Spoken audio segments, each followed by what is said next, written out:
అందరికీ నమస్కారం. ఈరోజు మనం తెలుసుకుంటున్న అంశం మిత్రగర్భం, శత్రుగర్భం. గర్భం అనగానే అదేదో అనుకోకండి. గర్భం అంటే కాలగర్భం. మన జీవితంలో రెండు రకాల మనుషులు ఉంటారు. ఒకటి మిత్రుడు, రెండు శత్రువు. బంధువులు లేకపోతే ఆత్మబంధువులు ఇవన్నీ పక్కన పెట్టేద్దాం. రెండు టాపిక్స్, మిత్రుడు, శత్రువు. వీళ్ళు ఎక్కడి నుంచి వస్తారంటే, ముందు శత్రుగర్భం గురించి చూద్దాం. మన జీవితంలో ఒక రకమైన మనుషులు ఉంటారు. వాళ్ళు మీరు ఎంత ప్రయత్నం చేసినా వాళ్ళు మిమ్మల్ని సపోర్ట్ చేయరు. ఎందుకంటే వాళ్ళు గత జన్మల్లో గత కాలంలో మీ మీద శత్రుత్వం పెంచుకొని వచ్చారు. కనుక వాళ్ళని శత్రుగర్భం అంటాం. దానికి ఏ కారణాలు ఉంటాయి, అవి ఎతకాలంటే కర్మ సిద్ధాంతంలోకి వెళ్ళాలి. దాని పక్కన పెడదాం. అంటే ప్రతి మనిషికి 100%లో 30% శత్రుగర్భం ఉంటుంది, 30% మిత్రగర్భం ఉంటుంది, ఒక 40% న్యూట్రల్ గాళ్ళు ఉంటారు. అంటే ఈ 30% శత్రుగర్భాన్ని అస్సలు పట్టించుకోకూడదు. ఎందుకంటే వాళ్ళు కాలంలో నుంచి వచ్చారు. మీకు ఎందుకు వాళ్ళు అలా ఉన్నారు, కాలం నుంచి వచ్చారు. ఇది ఏ రంగంలోనే వర్తిస్తుంది. ఒక ఇంట్లో ఒక స్త్రీకి 30% యాంటీ బ్యాచ్ ఉంటుంది, ఒక 30% ఏమో అనుకూలమైన వాళ్ళు ఉంటారు, ఇష్టమైన వాళ్ళు ఉంటారు. వాళ్ళు అర్థం చేసుకుంటారు. కనుక మై డియర్ ఫ్రెండ్స్, మీరు ఈ 30 మెంబర్స్ని అస్సలు చూడొద్దు, వాళ్ళకి ఎనర్జీ ఇవ్వద్దు, వాళ్ళ గురించి మాట్లాడద్దు. వాళ్ళు అక్కడ ఉన్నారన్న విషయం మీరు మర్చిపోవాలి. వాళ్ళు మీ కుటుంబంలో సభ్యులు అనుకోండి, ఏదో నామక వాస్తిగా వాళ్ళకి చేయాల్సింది చేయాలి. మీరు వాళ్ళ మీద ఎక్స్పెక్టేషన్స్ పెట్టారనుకోండి, అంటే వీళ్ళు మారుతారు, వీళ్ళని ఇలా చేస్తే మారుతారు, అలా చేస్తే మారుతారు, ఇలా చెప్పిస్తే మారుతారని మీ ప్రయత్నాలన్నీ వృధా. ఎందుకంటే వాళ్ళు శత్రుగర్భానికి సంబంధించిన వాళ్ళు. ఒక స్త్రీ ఉంటుంది, తన అత్తగారు ఉంటుంది. ఈమె ఎంత ప్రయత్నం చేసినా మారదు, అంతే. ఆమె జీవితం అంతా అలాగే ఉంటుంది. ఎందుకంటే శత్రుగర్భం. ఒక స్త్రీకి తన అత్తగారు చాలా బాగా చూసుకుంటుంది, కానీ తన మామగారితో సమస్య ఉంటుంది. అలాగే మీ జీవితంలో ఖచ్చితంగా ఉంటారు వీళ్ళు. వీళ్ళని ఏం చేయాలి అంటే, వాళ్ళు శత్రుగర్భం కింద వాళ్ళని వదిలేయాలి, మిత్రగర్భం కింద వాళ్ళని పట్టుకోండి. మిత్రగర్భం కింద ఎవరు ఉంటారు, మీరు ఏ చేసినా ఎస్ అనేవాళ్ళు, మీకు సపోర్ట్ ఇచ్చేవాళ్ళు. వాళ్ళు ఏ రూపంలో ఉండొచ్చు, మీ భర్త రూపంలో ఉండొచ్చు, లేకపోతే మీ బాస్ రూపంలో ఉండొచ్చు, లేకపోతే మీ ఆడపడుచు రూపంలో ఉండొచ్చు. రకరకాల క్యారెక్టర్స్ ఖచ్చితంగా ఉంటారు. ఈ మిత్రగర్భంలో ఉన్న వాళ్ళని అత్యంత జాగ్రత్త చూసుకోవాలి. ఎందుకంటే వాళ్ళు భగవంతుని ఇచ్చిన గిఫ్ట్. వాళ్ళు ఇది గిఫ్టే. వీళ్ళేమో ఇటు కొడుతుంటారు, వీళ్ళేమో ఇటు లాగుతుంటారు. ఇద్దరు బెస్ట్ థింగ్సే. అయితే ఈ శత్రుగర్భంలో ఉన్న వాళ్ళు ఏం చెప్తారయ్యా మీకు అంటే, వాళ్ళ దగ్గర మీరు ఎక్స్పెక్టేషన్స్ తీసేసి ఈ మిత్రగర్భంలో ఉన్న వాళ్ళ పట్ల కృతజ్ఞతతో ఉండాలి. షిరిడి సాయి ఒక మాట అంటారు, చాలా అద్భుతమైన వాక్ అది, నేను మీకు చెప్తాను. ఏమంటారంటే, నా సేవకులకు సేవికుడను నేను అంటాడు. నా సేవకులకు సేవికుడను. సేవికుడు అంటే ఏంటి, వాళ్ళ సేవల్ని, అంటే తనకు ఎవరైతే సేవ చేస్తున్నారో వాళ్ళ సేవల్ని ఆయన అనుభూతి చెందుతాడు, కృతజ్ఞత చూపిస్తాడు, సేవించుకుంటాడు. ఎంత బాగా చేశాడు నాకు వీడి సేవ అని. చూసారా, ఆయన మిత్రగర్భం మీద ఉన్నాడు. షిరిడి సాయికి శత్రువులు లేరా, ఉన్నారు. వాళ్ళ గురించే పట్టించుకోడు ఆయన. అవునా, వాడు ఉన్నాడా అంటాడు. మీరు వాళ్ళ మీద ఎంతగా దృష్టి పెడితే, వాళ్ళని ఎంతగా దగ్గర తెచ్చిపెట్టుకుంటే మీరు అంత సమస్యల్లోకి వెళ్తారు. ఫర్ ఎగ్జాంపుల్, మహాభారత యుద్ధం గురించి చెప్పుకుందాం. మహాభారత యుద్ధంలో దుర్యోధనుడు ఏం చేశాడంటే, శల్యుడు అని ఒక ఆయన ఉన్నాడు ఆయన దగ్గర. ఆయన వాళ్ళకి ఉండడానికైతే వీళ్ళ వైపు ఉండాల్సి వచ్చిందే, కానీ ఆయన మనసంతా ధర్మరాజు వైపు, వీళ్ళ వైపే ఉంటుంది, వాళ్ళ బంధువు అనమాట. కానీ ఇక్కడ దుర్యోధనుడి వైపు ఉండాల్సి వచ్చింది. కానీ అతనికి కర్ణుడు అంటే పడదు. కర్ణుడేమో ఈ బ్యాచ్లో ఉన్నాడు, ఎప్పుడు కర్ణుడిని తిడతా ఉంటాడు. ఒకరోజు దుర్యోధను ముందే తిడతాడు. దాంతో దుర్యోధను కోపం వచ్చి, నువ్వు అవమానపరుస్తున్నావు మమ్మల్ని, వాళ్ళందరినీ పొగుడుతున్నావు, మా వైపు ఉన్నావు, నువ్వు అసలు సేనాధిపతిగా ఉండడానికి కూడా నువ్వు అనర్హుడివి, నువ్వు రథసారథిగా ఉండని చెప్పేసి పనిష్ చేస్తాడు. చూడండి ఎలాంటి పనిష్మెంట్ వేశాడు. సేనాధిపతిగా ఉండాల్సిన అతన్ని తీసుకొచ్చి రథసారథిగా పెట్టాడు. దీన్నే పక్కలో బల్యం అంటారు. ఎవరికి రథసారథి, కర్ణుడికి రథసారథిగా పెట్టాడు. ఇక అంతే, కథ అయిపోయింది ఎక్కడితో. వాడు ముందు కూర్చొని రథాంతోలతో కర్ణుడిని తిడతానే ఉంటాడు. కర్ణుడు మనసంతా, కాన్సన్ట్రేషన్ అంతా అక్కడ పెట్టి యుద్ధం చేయాలా. కానీ నువ్వు అల్పుడివి, నువ్వు చేతకానాడివి, నీకన్నా అర్జునుడే బ్రహ్మాండం చేస్తాడు, నువ్వు రకరకాల మాటలు సూతపుత్రుడివి, నువ్వు అసలు ఎవడికి పుట్టావు తెలీదు, నువ్వు వెనకబడ్డ కులం వాడివి, ఇలాగ అతన్ని నోటుకు వచ్చినట్టు తిడతా ఉంటాడు. ఈయన బాణం వేయాలి, ఈయన మాటలేనాలా, ఆలోచించండి. కర్ణుడు ఓడిపోవటానికి ప్రధానమైన కారణాలు భూదేవి శాపం ఇవన్నీ పక్కన పెడదాం, అవన్నీ ఉంటే ఉండొచ్చు పక్కన పెడదాం. ప్రధానమైన కారణం అయితే ఇదే. శల్యుని తీసుకొచ్చి ఈయన ముందు కూర్చోబెట్టాడు. ఎవరైనా శత్రుగర్భాన్ని ఎవడన్నా తెచ్చి ఇంట్లో పెట్టుకుంటాడా? మీరే ఆలోచించుకోండి. వాళ్ళని డిలీట్ చేయాలి మైండ్లో నుంచి. కానీ కొన్ని కారణాల రీత్యా వాళ్ళతో మీరు జీవించాల్సి వస్తే వాళ్ళతో ఉండాలి, అంతే. ఉన్నామంటే ఉన్నామంతే. వాళ్ళ మీద ఎక్స్పెక్టేషన్స్ తీసేయాలి. శల్యుడు మారతాడని అలాగా అతను ఉపయోగించాలని ఈ తెలివి తక్కువ దుర్యోధన చేసిన పని అది. సో ఎంత ఉపయోగం ఉన్నా సరే, వాళ్ళ వల్ల ఎంత లాభాలు వచ్చినా సరే, శత్రుగర్భంలో ఉన్న వాళ్ళని, శత్రుగర్భంలో ఉన్నారని మీకు ఎలా తెలుస్తుందంటే, ఇదిగో మిమ్మల్ని ఎప్పుడు విమర్శిస్తుంటారు, మిమ్మల్ని ఎప్పుడు ఆక్షేపిస్తూ ఉంటారు. మీరు ఏదన్నా చేయనండి నో అంటారు. ఈ నోగాళ్ళందరూ శత్రుగర్భం. వాళ్ళ వైపు చూడకండి. గుర్రానికి గంతలు కట్టినట్టు కట్టేయాలి. వాళ్ళ వైపు అసలు వాళ్ళు ఉన్నారన్న విషయం మీరు మర్చిపోవాలా. మిత్రగర్భం మీకోసం శ్రమిస్తారు. దుర్యోధనుడు తన దగ్గర ఉన్న మిత్రులను కూడా పట్టించుకోలేదు. దుర్యోధనుడికి అద్భుతమైన మిత్రుడు ఉన్నాడు, అశ్వత్థాముడు. వాడి కోసం ప్రాణాలు ఇస్తాడు. కర్ణుడు ప్రాణాలు ఇస్తాడు, కానీ వాళ్ళిద్దరిని బలి చేశాడు. చూసారండి? కనుక మై డియర్ ఫ్రెండ్స్, మిత్రత్వంలో ఉన్నవాళ్ళు ఎవరున్నారో చూసుకొని వాళ్ళు చేస్తున్న సేవలకి మీరు కృతజ్ఞత ఉండండి. థ్యాంక్ యూ బంగారం, ఎంత బాగా చేసావు. మీ భార్య మిత్రగర్భం, వంట చేస్తుంది, అద్భుతంగా నీకు సహకరిస్తుంది, ఎంత బాగా చూసుకుంటుంది, థ్యాంక్ యూ. నీ భర్త నీ కోసం కష్టపడి సంపాదిస్తున్నాడు, థ్యాంక్ యూ. మీరే చెక్ చేసుకోండి ఎవరు మిత్రగర్భం, ఎవరు శత్రుగర్భం. ఏ పని చేయని వాడు 4 మాటలు చెప్పగానే మీరు పొంగిపోతారు, వాడు శత్రుగర్భం. సో మై డియర్ ఫ్రెండ్స్, ఈ శత్రుగర్భం ఉన్నారన్న విషయం మీరు మర్చిపోవాలి. ఈ మిత్రగర్భం పట్టుకోవాలి.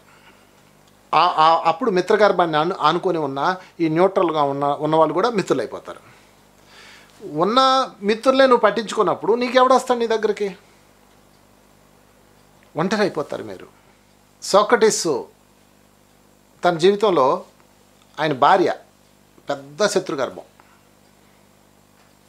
ఆయన పొద్దున్నే కూర్చునేవాడు, ఆయన దగ్గరకు 4 వచ్చేవాళ్ళు, ఏమన్నా మంచి విషయాలు చెప్తాడని వచ్చేవాళ్ళు. ఆమె పొద్దున్నే లేచి వచ్చారు వెధవలో, ఇంటి నిండా తయారవుతారు, తెల్లారిపోయిందే చాలు అని చెప్పేసి పిచ్చి తిట్లు తిట్టేది. తిట్టగానే సోక్రటీస్ ఆ వైపు కూడా చూడకుండా మనం బయటికి వెళ్దాం పదండి అనేవాడు.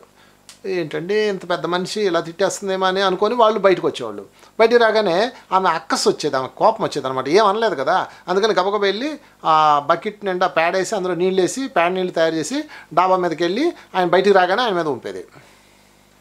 అదంతా ప్యాడ్ నీళ్ళన్నీ ఆయన మీద పడేవి. ఆయన పైకి చూసి మౌనంగా ఉండేవాడు. వాళ్ళు అడిగేవాళ్ళు, ఆయన మిత్రులు ఉంటారు కదా, అడిగేవాళ్ళు ఏంటండి ఆమె అసలు అర్థం ఉందా, ఎందుకంటే ఎలా చేస్తుందండి అనేవాడు. ఆయన ఏమనేవాడు తెలుసండి, మెరుపు మెరిసింది, ఉరుము ఉరిమింది, వర్షం కురిసింది అనేవాడు. అంతేగాని ఆమె దుష్టురాలు దుర్మార్గులు అనలేదు ఆయన. సోక్రటీస్ తన భార్యను తన జీవితకాలంలో ఒక్కరోజు కూడా తిట్లా, అన్నీ ఇలాంటివి చేసేది ఆమె. ఉరుము ఉరిమింది, మెరుపు మెరిసింది, వర్షం కురిసింది. ఉరుము ఉరిందంటే తిట్టింది, మెరుపు మెరిసిందంటే అరిచింది, వర్షం కురిసిందంటే ప్యాన్ నీళ్ళు వేసింది, అంతే అయిపోయింది. ఎంత చక్కటి అవగాహన సోక్రటీస్కి. అంత అవగాహన ఎలా వచ్చింది అంటే ఆయనకి తెలుసు ఆమె శత్రుగర్భం నుంచి వచ్చింది. శత్రుగర్భం నుంచి రావడానికి కారణం ఏంటి, గత జన్మలో నేను ఆమెను పీడించుకు తిన్నాను, ఆయనకి తెలుసు. మీరు గుర్తుపెట్టుకోండి, మీ శత్రుగర్భం నుంచి అంటే ఎవరైతే మిమ్మల్ని బాధ పెడుతున్నారో వాళ్ళందరినీ వాళ్ళని క్షమించేయాలి. తర్వాత వాళ్ళని అని నేను చెప్పను, ఎందుకంటే మనం చేసాం కాబట్టి వాళ్ళు అలా వచ్చారు అంతే. అందులో ఏమాత్రం సందేహం లేదు. లేకపోతే ఊరికే ఎందుకు మన జీవితంలోకి వస్తారు వాళ్ళు, ఆలోచించండి. కనుక ఎవరైతే మీ పట్ల అన్యదా ఉన్నారో, ఎవరైతే మిమ్మల్ని ఆక్షేపిస్తున్నారో, ఎవరైతే మిమ్మల్ని విమర్శిస్తున్నారో, ఎవరైతే మీరు ఏం చేసినా రాంగ్ అంటుంటారో వాళ్ళందరినీ గత జన్మలో మనం ఏదించుకు తిన్నాం, అందులో సందేహమే లేదు. బయట వాళ్ళని కొంచెంసేపు పక్కన పెడతాం, అట్లీస్ట్ మన ఫ్యామిలీలో మెంబర్స్ని. అందుకని మీరు ఏం చేయాలంటే ఒక్కటే అనుకోండి, వాళ్ళని నేనెంత బాధ పెట్టాను కదా అనుకోండి, అంతే. ఆ శత్రుగర్భం క్రమంగా మారిపోయి మిత్రగర్భంగా మారిపోతుంది. వాళ్ళు మారనైపోండి, వాళ్ళ నుంచి వచ్చే శత్రుత్వం తాలూకు వైబ్రేషన్స్ మారిపోతాయి. ఎందుకంటే మీ నుంచి వెళ్ళట్లేదు కాబట్టి. యాక్షన్కి రియాక్షన్ వెళ్ళిందా అవుట్. నాకు క్రికెట్ ఆట అంటే చాలా ఇష్టం. ఎందుకంటే life is a beautiful cricket game. ఒక గ్రౌండ్లో ఎంతమంది ఉంటారు, ఒక క్రికెట్ ఆట జరిగేటప్పుడు ఎంతమంది ఉంటారు అంటే ఎవరైనా ఏం చెప్తారంటే దాదాపు ఒక 11 మంది ఆపోజిట్, ఒక 2, 12, 13. ఇంకెవరుంటారు, 2 umpires, 14, 15. Okay, 3rd umpire camera, అది పక్కన పెట్టేద్దాం. అంటే 15 మంది గ్రౌండ్లో ఉంటారు. బాగా ఆలోచించండి. మీరు బ్యాట్స్మెన్ అనుకోండి, మీకు ఎంతమంది యాంటీగా ఉన్నారు? 11 మంది యాంటీగా ఉన్నారు. ఈ 11 మంది మైండ్లో ఏముంది? మిమ్మల్ని అవుట్ చేయాలని ఉంది. ఈ ఆట వరకే. ఈ గ్రౌండ్లోకి మీరు ఎప్పుడైతే బ్యాట్ పట్టుకొని వచ్చారో మిమ్మల్ని అవుట్ చేయాలన్నదే వాళ్ళ యొక్క ప్రధానమైన ఉద్దేశం. ఇంక మిగతా ఏం లేవు ఇక్కడ. మిమ్మల్ని అలాగైనా అవుట్ చేయాలి. బౌలర్ ఏం చేస్తాడు? బాల్ని రుద్ది రుద్ది రుద్ది గిర్ర తిప్పేస్తాడు. బాల్ వేసేటప్పుడు ఏమైనా వేస్తాడు? పోన్లే అబ్బా వీళ్ళకి నొప్పి తగులుతుందేమో ఇలా వేస్తాడా? కొడితే వాడు తలగా ఎగిరిపోవాలన్నట్టు వేస్తాడు, వికెట్ పగిలిపోవాలన్నట్టు వేస్తాడు. ఎందుకంటే వాడి డిజైన్ అది, వాడి ఆట అది. మీరేం చేయాలి? ఏమండి వాడు ఏంటంటే ఎలాంటి బాల్ వేస్తున్నాడు అని అనకూడదు. మీరు ఆడాలి. ఎఫెన్స్ ఆడతారా, డిఫెన్స్ ఆడతారా, 4 కొడతారా, మీ ఇష్టం. ఎట్లన్నా ఆడండి. అవుట్ అవ్వకుండా ఉండాలి. 6 కొట్టు, లేదా 4 కొట్టు, లేకపోతే సింగిల్ కొట్టు, అట్లీస్ట్ డిఫెన్స్ ఆడు. అవుట్ అవ్వకుండా ఉండాలి. వికెట్ కీపర్ ఏం చేస్తాడు? వాడికి బాల్ అందుకని అవుట్ అంటాడు.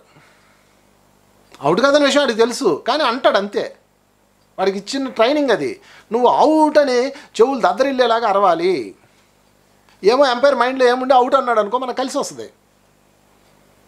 వాడికి తెలుసు అవుట్ కాదని, కానీ అంటాడు అంతే. సో వీళ్ళందరినీ మీ జీవితంలో తీసుకోండి. ఫర్ ఎగ్జాంపుల్, మీరు ఒక స్త్రీ అనుకోండి,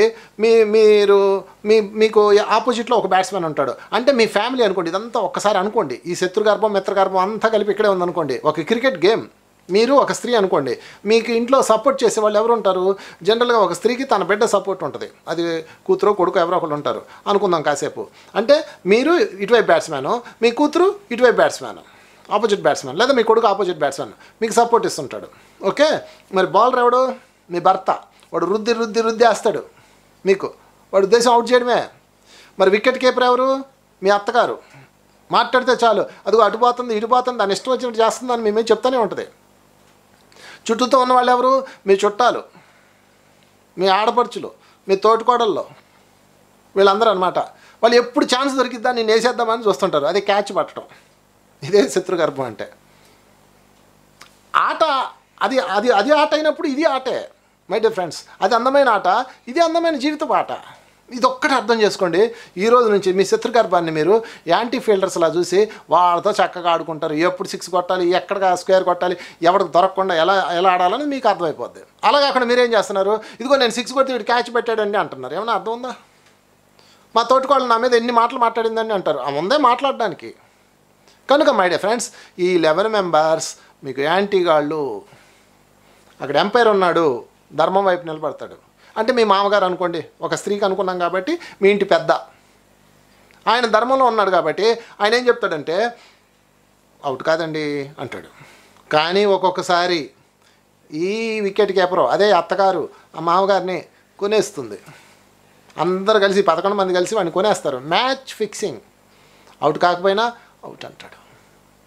ఇలాగా ఎంతమంది ఇళ్ళాళ్ళు ఆత్మహత్యలు చేసుకొని చనిపోయారు ఈ పుణ్యభూమిలో. మ్యాచ్ ఫిక్సింగ్ అయిపోతుంది. మై డియర్ ఫ్రెండ్స్, నేను చెప్తున్నాను, మ్యాచ్ ఫిక్సింగ్ అవుతుంది. దానికి కూడా సిద్ధంగా ఉండండి. కానీ ఒకటి గుర్తుపెట్టుకోండి, ఆ ఎంపైర్, నమ్మిన ఎంపైర్ అంటే ఇంటి పెద్ద, మోసం చేయొచ్చు. ఇంకొక ఎంపైర్ ఉన్నాడు ఇటువైపు, ఈయన కూడా మోసం చేయొచ్చు. వాళ్ళిద్దరూ ఒకటైపోయి గ్రౌండ్లో ఉన్న 11 మంది మిమ్మల్ని మోసం చేయొచ్చు.